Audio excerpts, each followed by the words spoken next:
आध्यात्मिक पथ की कहानी सुनने वाले सभी श्रोतागणों को जय श्री राधे, जय श्री कृष्णा।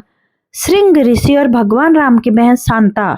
श्री राम के माता पिता भाइयों के बारे में तो प्राय सभी जानते हैं, लेकिन बहुत कम लोग यह जानकारी है कि राम की एक बहन भी थी जिनका नाम शांता था। वे आयु में 4 भाइयों से काफी बड़ी थी। उनकी माता कौशल्या थी। उनका विवाह कालांतर में श्रृंग ऋषि से हुआ था। आज हम आपको श्रृंग ऋषि और देवी शांता की संपूर्ण कहानी बताते हैं। राजा दशरथ और कौशल्या की पुत्री थी शांता। ऐसी मान्यता है कि एक बार अंग देश के राजा रोमपद और उनकी रानी वर्षणी अयोध्या आए। उनके कोई संतान नहीं थी। बातचीत के दौरान राजा दशरथ को जब यह बात मालूम हुआ तो उन्होंने कहा, मैं मेरी बेटी शांता आपको संतान के रूप में दूंगा।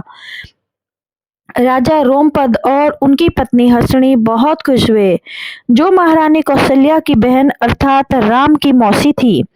उन्हें शांता के रूप में संतान मिल गई। उन्होंने बहुत स्नेह से उसका पालन पोषण किया और माता पिता के सभी कर्तव्य निभाए।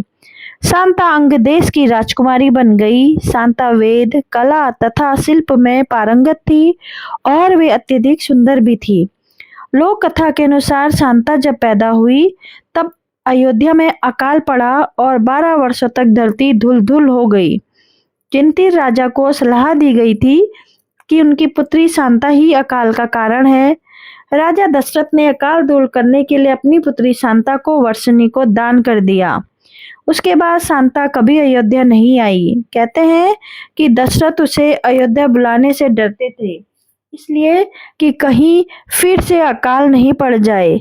एक दिन राजा रोमपद अपनी पुत्री से बातें कर रहे थे, तब द्वार पर एक ब्राह्मण आया और उसने राजा से प्रार्थना की कि वर्षा के दिनों में वे खेतों की जुताई में शासन की ओर से मदद प्रदान करें।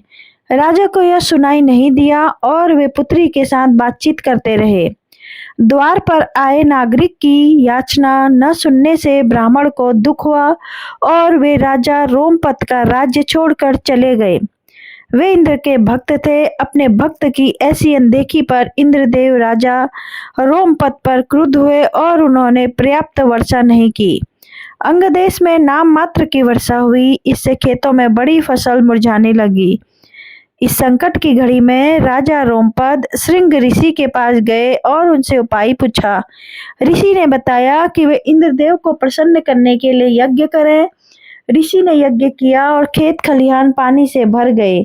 इसके बाद श्रृंग ऋषि का विवाह शांता से हो गया और वे सुखपूर्वक रहने लगे। इधर राजा दशरथ और इनकी तीनों रानियां इस बात को लेकर चिंतित रहती थी कि पुत्र नहीं होने पर उत्तराधिकारी कौन होगा। इनकी चिंता दूर करने के लिए ऋषि वशिष्ठ सलाह देते हैं कि आप श्रृंग ऋषि से पुत्रेष्टि यज्ञ करवाएं, इससे पुत्र की प्राप्ति होगी। दशरथ ने उनके मंत्री सुमंत की सलाह पर पुत्र का मिष्टि यज्ञ में महान ऋषियों को बुलाया। इस यज्ञ में दशरथ ने श्रृंग ऋषि को भी बुलाया। श्रृंग ऋषि एक पुण्य आत्मा थे तथा जहां से पांव रखते थे वहां यश होता था। सुमंत ने श्रृंग ऋषि को मुख्य ऋतिक को बनने के लिए कहा। दशरथ ने आयोजन करने का आदेश दिया। पहले तो श्रृंग ऋषि ने यह करने से इनकार किया, लेकिन बाद में शांता के कहने पर ही श्रृंग ऋषि राजा दशरथ के लिए पुत्रेष्टि यज्ञ करने के लिए तैयार हुए थे। लेकिन दशरथ ने केवल श्रृंग ऋषि को ही आमंत्रित किया। लेकिन श्रृंग ऋषि ने कहा कि मैं अकेला नहीं आ सकता, मेरी पत्नी शांता को भी आना पड़ेगा। श्रृंग ऋषि की यह बात जानकर राजा दशरथ विचार में पड़ गए, क्योंकि उनके मन में अभी तक दहशत थी कि कहीं शांता के अयोध्या में आने से फिर से अकाल नहीं पड़ जाए। लेकिन जब पुत्र की कामना से पुत्र का मिष्टि यज्ञ के दौरान उन्होंने अपने दामाद श्रृंग ऋषि को बुलाया तो दामाद ने शांता के बिना आने से इनकार कर दिया। तब पुत्र कामना में आतुर दशरथ ने संदेश भिजवाया कि शांता भी आ जाए। शांता तथा श्रृंग ऋषि अयोध्या पहुंचे। शांता ने पहुंचते ही अयोध्या में वर्षा होने लगी और फूल बरसने लगे। शांता ने दशरथ के चरण स्पर्श किए। दशरथ ने आश्चर्यचकित होकर पूछा कि हे देवी, आप कौन हैं? आपके पांव रखते ही चारों ओर बसंत छा गया। जब माता पिता विस्मित थे कि वे कौन है, तब शांता ने बताया वो उनकी पुत्री शांता है। दशरथ और कौशल्या यह जानकर अधिक प्रसन्न हुए। वर्षों बाद दोनों ने अपनी बेटी को देखा था। दशरथ ने दोनों को ससम्मान आसन दिया और उन दोनों की पूजा आरती की। तब श्रृंग ऋषि ने पुत्र कामेष्टि यज्ञ किया तथा इसी से भगवान राम तथा शांता के अन्य भाइयों का जन्म हुआ। कहते हैं कि प्रतिष्ठि यज्ञ कराने वाले का जीवन भर का पुण्य इस यज्ञ की आहुति में नष्ट हो जाता है। इस पुण्य के बदले ही राजा दशरथ को पुत्रों की प्राप्ति हुई। राजा दशरथ ने श्रृंग ऋषि को यज्ञ करवाने के बदले बहुत सा धन दे दिया, जिससे श्रृंग ऋषि के पुत्र और कन्या का भरण पोषण हुआ और यज्ञ से प्राप्त खीर से राम, लक्ष्मण, भरत और शत्रुघ्न का जन्म हुआ। श्रृंग ऋषि फिर से पुण्य अर्जित करने के लिए वन में जाकर तपस्या करने लगे। जनता के समक्ष शांता ने कभी भी किसी को नहीं पता चलने दिया कि वो राजा दशरथ और कौशल्या की पुत्री है। यही कारण है कि रामायण या रामचरितमानस में उनका खास उल्लेख नहीं मिलता है। दुख तो तब हुआ शांता को जब कोई भाई मिलने नहीं आया।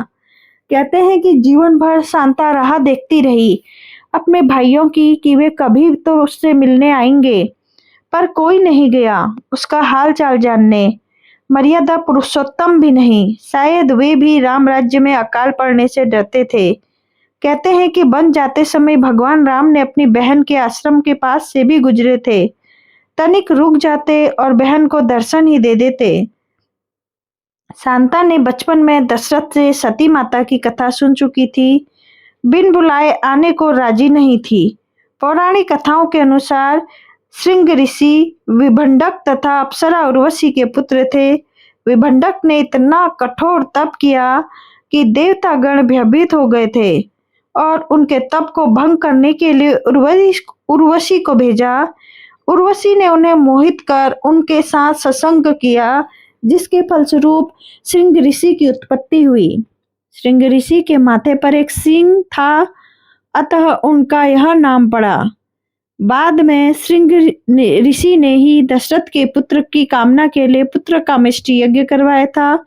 जिस स्थान पर उन्होंने यज्ञ करवाए थे वह अयोध्या से लगभग 39 किलोमीटर पूर्व में था और वो आज भी उनका आश्रम है और उनकी तथा उनकी पत्नी की समाधियां हैं। हिमाचल प्रदेश में कुल्लू जिले में श्रृंग ऋषि का मंदिर भी है। कुल्लू शहर में इसकी दूर करीब 50 किलोमीटर है। इस मंदिर में श्रृंग ऋषि के साथ देवी शांता की प्रतिमा विराजमान है और यहाँ दोनों की पूजा होती है और दूर दूर से श्रद्धालु आते हैं।